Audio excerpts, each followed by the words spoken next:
Hi and welcome to another book review video. We are reviewing a cookbook, The Best of New Orleans Cookbook, 50 Classic Cajun and Creole Recipes from the Big Easy.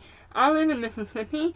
I am only a 2-hour drive from New Orleans where I live, and because we are neighbors of New Orleans, a lot of the Cajun, Creole cooking bleeds into what is normal for some of our cooking as well. So for a large part of the world and a large part of the rest of the U.S., this might be a very specialized cookbook.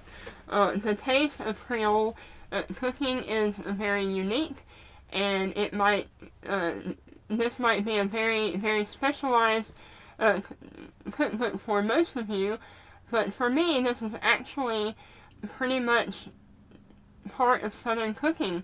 Like I said, cooking gumbo is very normal in Mississippi. Crawfish, so a lot of the Cajun influence is very present where I live, along with making what you think of as typical Southern recipes. I've always grown up considering New Orleans style food, Cajun food, as just a part of Southern eating, just because of where I live. And I know that that's not going to be the case for most people in the U.S. or the rest of the world. This is probably not something that you have grown up eating on a regular basis or exposed to. And probably like most things, like I see what people in other parts of the world or even other parts of the U.S. consider Southern cooking, and it's not true to the form. You know, it's kind of like if you go to Mexico and you eat there, it's not anything like what you'll find in a Mexican restaurant around here. It's just that each area sort of puts their own take on food from different countries and different areas. So I feel like if you've never actually been to the South, if you've never been to New Orleans, or I would say Mississippi, or probably the eastern parts of Texas, if you've never eaten Cajun food from the source, then you probably have no idea what it's really like. So there's an introduction, and then there's breakfast and lunch. There's a chapter on cocktails and appetizers, and there's a chapter just on rice itself, which plays a big part in Cajun cooking, and then a chapter on main course, and a chapter for desserts, and then out and about in New Orleans. So let's just go ahead and take a look. And here's a pretty picture of probably the French Quarter, somewhere along Bourbon Street, maybe. Oh, I like the way that is. This is the breakfast and lunch chapter, the start of chapter 1, and of course it has cafe au lait and beignets in there. The first two things. There's a muffaletta in here. Lunch, okay. For a minute there I'm thinking this is just breakfast, and I'm like, a muffaletta is not breakfast. Of course there's po' boys. Yeah. But I love the way they made that look like a menu from a restaurant. I mean, if you go to New Orleans, you have to get a cafe au lait and a beignet. You just absolutely have to, at the Cafe du Monde. And so throughout here, there's little tidbits about New Orleans. And I just said the Cafe du Monde before I turned to this page. So, you know, a little bit of information there about Cafe du Monde. It's the most famous place in New Orleans to get the cafe au lait and the beignets. It is on Decatur Street in the French Quarter. This book is not going to be for beginners. Most of the Cajun recipes are not very beginner friendly for even some, like, just the average person that cooks, you know, dinner every night for their family or whatever. Even here in the South, I personally have never tried to cook a Cajun recipe on my own. I'm not a big cook. My husband is the cook in my family. Now, my grandmother, when I was growing up, she occasionally would cook some Cajun food, but she had a best friend who didn't live too far down the road from her, that was Cajun, and so mainly whenever we were eating Cajun food, it would be at her house, because she was, from there, and that's what she cooked all the time, pretty much. Creole cream cheese with fresh fruit and cane syrup. I mean, yeah, we are getting really, really Cajun with some of these, for sure. Garlic cheese grits. That's not necessarily Cajun. And neither are eggs benedicts. Not necessarily Cajun. That's actually more of like an English thing, I thought. But they are popular in New Orleans. And I don't know, maybe the hollandaise sauce recipe, I'm looking at it, it's got quite a bit of cayenne and some other things, so maybe they're adding a little bit of a Cajun twist to it. Yeah, now grits are a big part here in the South, a big part of breakfast, but it's not unusual to have grits with other dishes, and that is, I think, more of a Cajun type thing.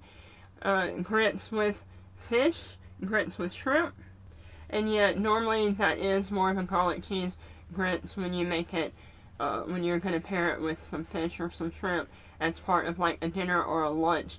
But when you make it for breakfast, it's usually not garlic. Now, cheese, yes. But for breakfast, you might have grits, maybe just buttery grits or maybe cheese grits, along with some bacon, maybe some eggs, maybe some toast. That's going to be a pretty typical Southern breakfast.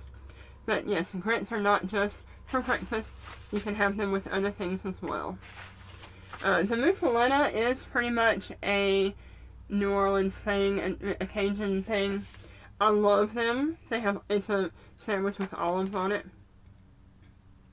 But it not only is giving you the recipe, but it's telling you sort of the history of the dish and where you can find it in New Orleans or in Louisiana. It's not always going to be New Orleans. But yeah, I think this is a great book, not just for the recipes itself, but just kind of a little history of New Orleans, Louisiana itself. Alright, so here is Chapter 2, Cocktails and Appetizers, Bloody Mary, the Hurricane. Of course, you have to put the hurricane in here. I mean, the hurricane originated in New Orleans. Sorry, the Pat O'Brien's is the bar in New Orleans where you can go and get a hurricane served in a hurricane lantern-shaped glass. Yeah, I mean, this stuff is something that's normal to me. This is information that I know because of where I live, where I grew up. A lot of influence, like I said already, is from, in the Southern Palate, is from New Orleans. We live right next to it, pretty much. And I go there often to hit up Bourbon Street if I want a night out for fun. And no, they're not putting pictures on every recipe in here. Again, that is a problem that I have with this particular publisher. I think, especially some of these recipes, you would definitely benefit by having a picture of what it's supposed to look like. So that is my only drawback to this cookbook. But they do put pictures of some of them. That's a picture of the oysters Rockefeller. Alright, and the chapter on rice has such things as crawfish etouffee, chicken andouille and shrimp gumbo, shrimp creole, Cajun fried rice, dirty rice, and red beans and rice. And I just ate some red beans and rice today, actually. And red beans and rice is something that I have made. It's pretty easy to make, and it's so tasty. And that's something that I ate growing up a lot as well. May have been something that originated in Louisiana, but again, I'm a couple hours away, so it trickles over, I suppose. The Cajun Holy Trinity, by that they mean onions, green peppers, and celery. It's pretty much what you're going to find in most recipes as part of, like, the roux or the base of what you're making. Very cool. I want to look at the dessert, and then that'll be the last one we look at. So they have bread pudding with rum sauce, bananas Foster. Of course they have the king cake.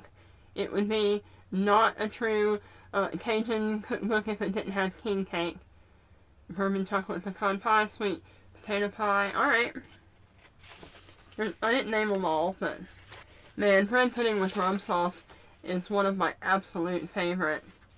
And again, I wish there were pictures, but they're not. I think especially desserts, pictures would be a really good idea. Especially some of these that you might not know what they are. Here's a little page talking about Mardi Gras and what it is.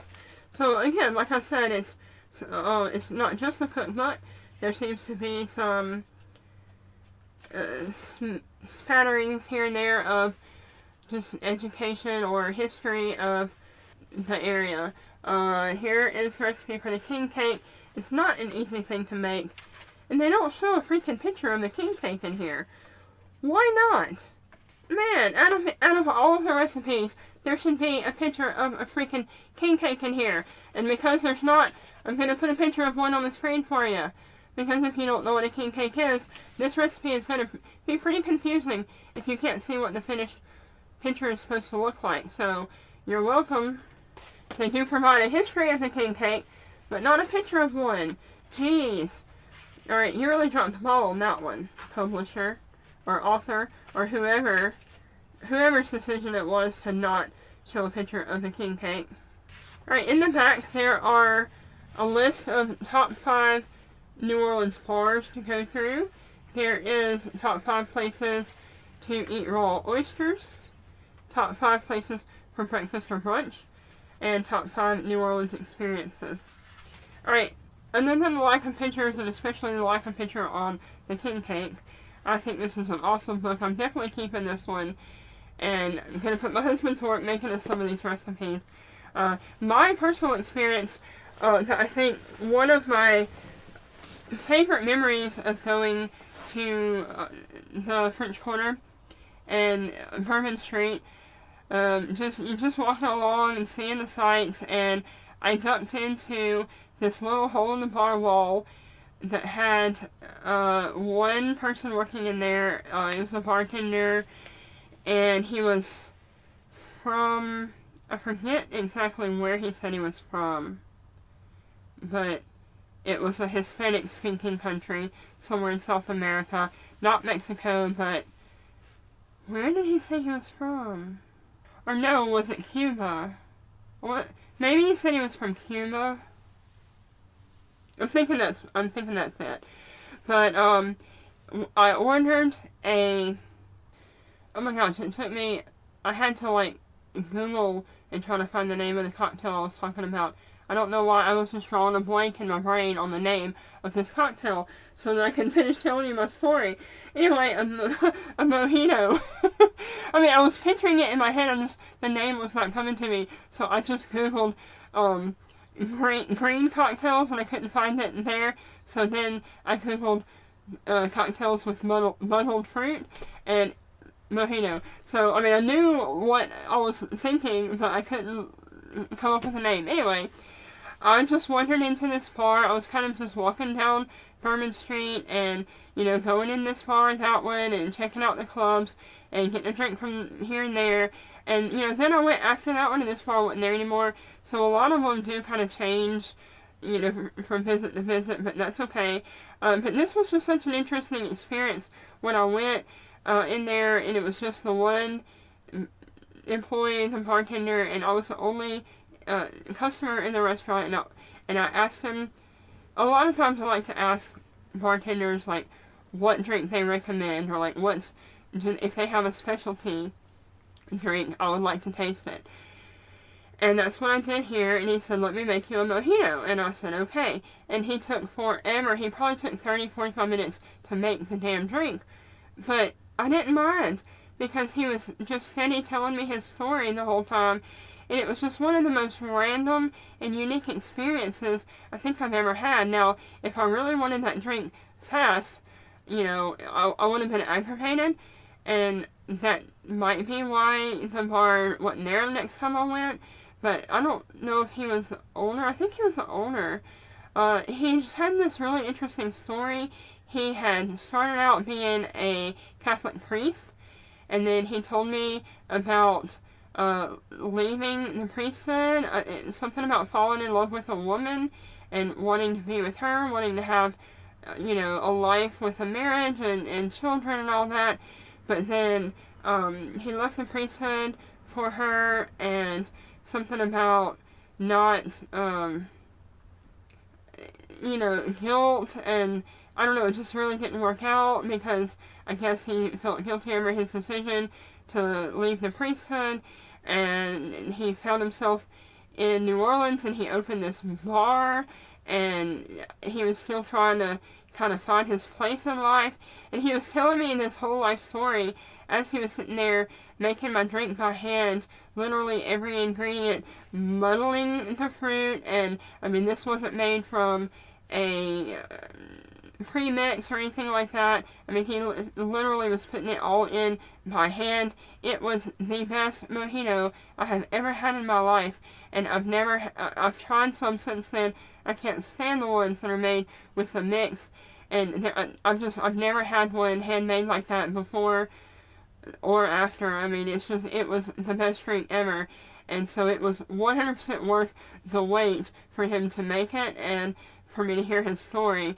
But I guess because of how long it took him to make it and all of that, I mean, his bar didn't make it. It wasn't there the next time I went, which is sad. I wish him well wherever he is in life.